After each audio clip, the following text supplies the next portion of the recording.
Hey everyone, welcome back to the Mark Loeffler Experience. I think we have the best show ever for you here today. We're going to be talking about why real estate agents are the devil, or are we? So I get a lot of comments down below of people saying that real estate agents are the cause of these high prices in real estate. If it wasn't for these darn realtors, we would be all happy. Everybody would be a homeowner. Everybody would have cansies and nuts for Christmas.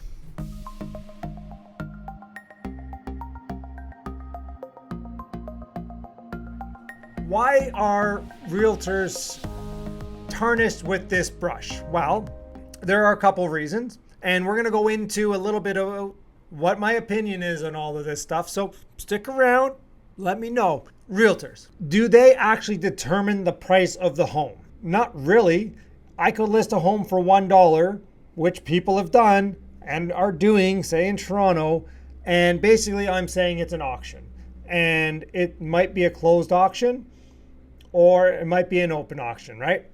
Who knows? And there's proponents out there that will say we need to have an open auction system. They have these in Australia. They've had them here in Ontario. I've been involved in a couple where it's basically an auction type of system. Do I think that lowers the price or raises the price? I mean, I think it could have either effect, right? If you get two people who are very interested in that property, they both know what they're going to bid, they both have their max, maybe they hit that max. Whereas if it's a blind bidding system, maybe there's two offers and they're like, well, there's only two offers, we're going to get a deal. I don't know that that's the solution. So where does this come from that realtors control the price of properties? It's like saying that I go into a car dealership and that salesperson is controlling the price of controlling the price of the car, or the guy at Best Buy who's selling me this phone is controlling the price of the phone. And maybe it's the fact that our inventory isn't mass produced by some big company. It's typically individual people who are selling these properties, or developers who do set the price on their properties, obviously. And I mean, I guess really like the public perception out there is that, especially with prices going up, that realtors make a lot of money for doing very little work. Is that why people are jealous? Is it jealousy people are talking about? According to Indeed.com, so this was posted 7 days ago, the average realtor salary was $111,045. And that's just based on people putting advertisements out there.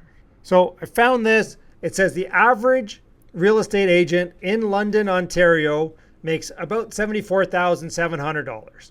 That is their gross income. That is not talking about their net income. And when they first come in, they start around 44,000, and then once they're 8+ years in the business, they make $95,000 plus. And like, you have to remember, this is net income.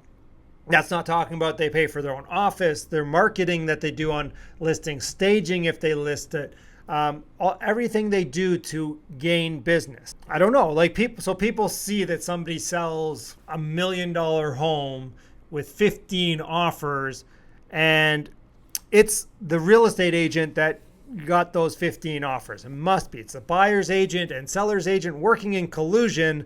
Like, I've never went to my buyer and said, you got to buy this for this price. I've never gone to my seller and said, we're going to guarantee you this price. No, we're going to put it on the market, and we're going to market it based on what's going on in the market that time. If there's a ton of buyers, we definitely want a bidding war, because it's going to maximize the value for the seller who's hired me to maximize their value, their terms, price, and conditions.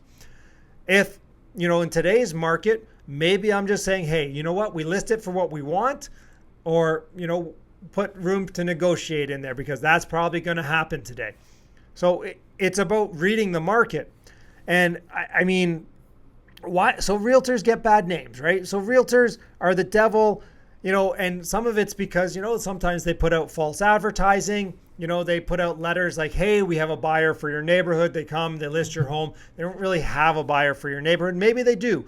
I've literally called people for my buyers when we couldn't find anything for them and said, listen, we got a buyer.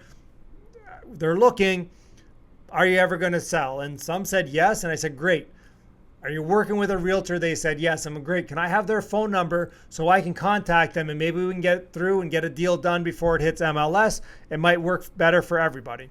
There's that. Obviously, most people know that. I don't know if people know this, but most realtor awards are BS. That's why I want to say that as a realtor, and by the way, I'm not wearing my realtor cap today. I'm wearing my investor hat today. I don't know if that matters. I always wanted to say and put this out there that Mark Loeffler is in the top 100% of all realtors.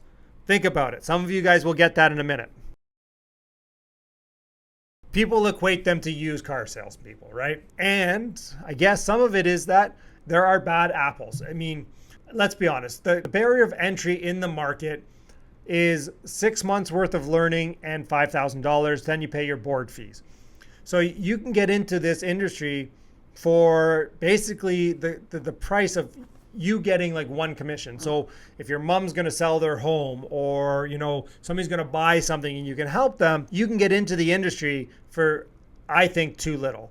And that lowers the barrier of entry, and therefore you can get a lack of professionalism in this industry for sure. The person who's doing 2 to 4 deals a year for family and friends, who's working as a teacher, no offense teachers, or some other profession, and is doing this in the part-time, well, honestly, they're not out there probably learning about investing, learning about reading the market, going to view properties that are on the market so they can understand the neighborhood better. They're typically working maybe out of town where they don't understand the market as well. All these things add up, right? So when you get the bad apples, they sour the whole lot, right? And is that why you guys are all so upset with realtors? I just got to tell you that most realtors I know that make good money in this business work their butts off.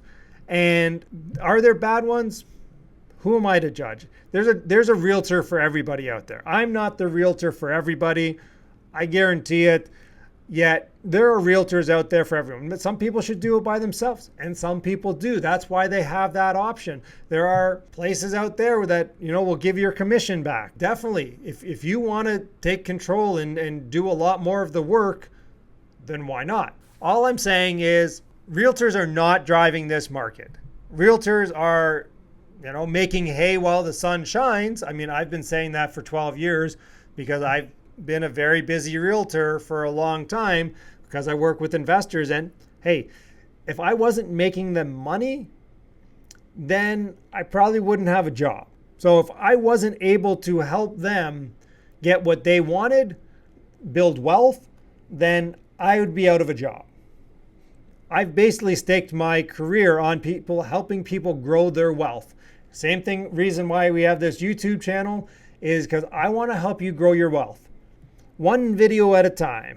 What causes real estate prices to rise? Well, number one is demographics, population change, age, income, migration patterns, population growth. But if everybody picked up from Ontario and moved to Alberta, if everybody picked up from wherever and moved to Florida, they're getting 1,100 people a day. Obviously, the real estate prices are going to go up. This is just going to happen. Interest rates. We've talked about this till the dogs come home. Cats come home. I don't know what the talk is. A couple years ago, you'd get a 4% interest rate. Now you're getting 1.5. You can spend a whole lot more money. People don't really care what they spend on the house. They care about what their monthly cost is. Obviously, the economy. So economy was in the crapper, but the real estate market did really well. And we've gone through that too, is the people who lost their jobs were typically renters or younger people who had other options of, say, moving back in with their parents or other options. But people who were homeowners, they continued to be employed and they continued to prosper. Obviously, number 4 is government policies and subsidies. So we've seen this time and time again where they tried to deflate the market. And we went through that in the stress test video of actually, did that help? How did it change? And really it kind of didn't, right? Obviously we have a very high percentage of home ownership in Canada. It's like 69, 70%. I think one of the reasons is because our principal residence tax deduction. I think it's one of the biggest tax loopholes we have. I know a lot of people are going to comment down below and tell me it's the foreign buyers. I'm really looking to do the research on that. So if you have links, to what that looks like, definitely comment down below. The other thing I want you to comment on is, do I shave this beard or do I just let it go bushier?